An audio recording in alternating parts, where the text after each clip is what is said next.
animals moving in formation, too organized to be natural. The dispatcher asked if navigation was affected. "Negative," Kenji replied. "It's just, I've never seen wildlife move like this." That was his last routine transmission. When he failed to report landing, search and rescue launched immediately. For 3 days, they scoured the wilderness. Finally, they found his plane in a narrow valley, nose down in a clearing, as if dropped from the sky. The crash made no sense. There was no debris trail, no sign the plane clipped trees. The emergency locator beacon was intact and functional, but had never activated. His instruments were stranger still.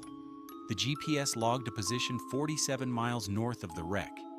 The altimeter read 12,000 feet, though the crash site sat barely above 3,000.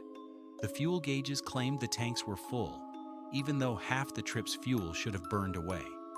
The bodies of Kenji and his 2 passengers were recovered, their injuries consistent with impact. But their blood told another story. Oxygen levels far higher than possible at altitude, as though they'd been breathing pure oxygen at sea level. Then came the voice recorder. Kenji had installed it for training purposes. The final 17 minutes captured something investigators refused to explain. His voice grew panicked as he described the ground below. Tall, impossible structures not on any maps, lights that weren't electric, rows of figures standing perfectly still, all looking up at the plane. "They don't look right," he said. "Too tall, arms too long.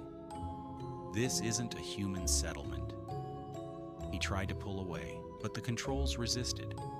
The altimeter climbed as the plane visibly descended, compass spinning, sun setting in the wrong direction. His last calm words: "We are not where we think we are. This is not when we think it is." Then the sound of impact. Official reports blamed spatial disorientation.